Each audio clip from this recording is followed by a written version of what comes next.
Hey everybody, Tim here with today's episode of Star Trek Deep Space Nine, Season 2, Episode 16, Shadowplay. This was a good episode. This was a really interesting episode, and I feel like it was a little prolific as we see some of these things later on in the Star Trek franchise. So I'm actually going to start with the subplot first, because the subplot, although it's interesting, it's a subplot. It is what it is. So, in the main plot, Dax and Odo have left Deep Space Nine. So for the subplot, Quark is basically, it's one of those like, while the cat's away, the mouse will play type thing. And Quark is expecting to start getting away with things, but Major Kira is there to kind of put a stop to every plan Quark has right away. Well, miraculously enough, as a sign from the prophets, Vidic Burrell, is how you say his name? I don't know. Shows up, and he's just there to kind of do his thing. And it's interesting because we start seeing him and Major Kira, basically a romance starts. And it's kind of interesting because we've seen this character several times now throughout the first two seasons, and this is the first time that we've really seen them together to this degree. I would say that in, the season 2 3-part premiere, that there was a little bit of a romance going on, but it's finally gotten physical. So it's kind of interesting. And then to just kind of jump to the end, Kira realizes that Quark invited him here to basically distract Major Kira. And of course it doesn't work. Kira still puts a stop to his plans as she walks hand in hand with Burrell away. So it's a cute little story.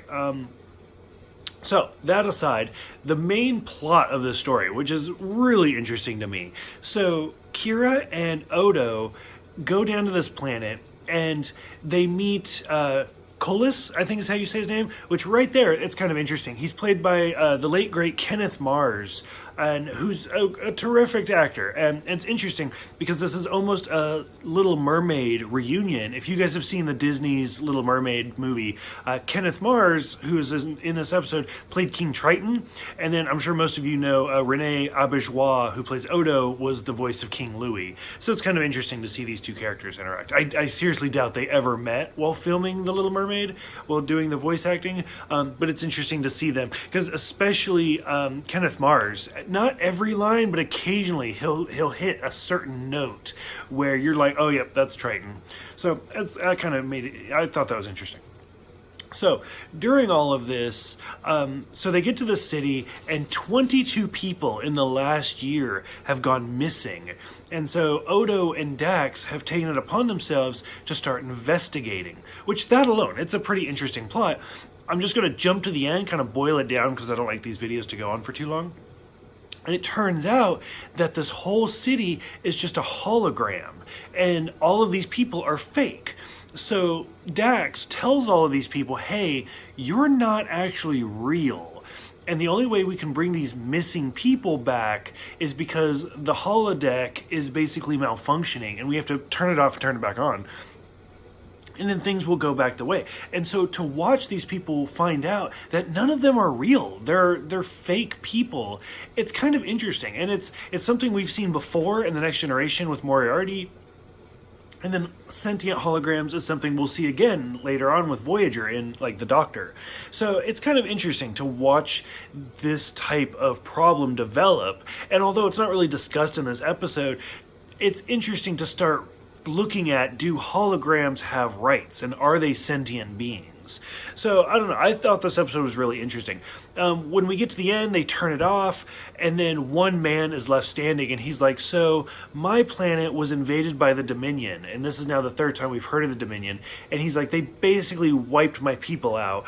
I escaped, made this hologram, and programmed it. So, like, his granddaughter, he'd been on this planet, I think they said, like, 30 years. So his granddaughter, who's, like, 8, is clearly not real, was never real, but he managed to program the computer with personality traits of her parents and watch her basically get born and grow.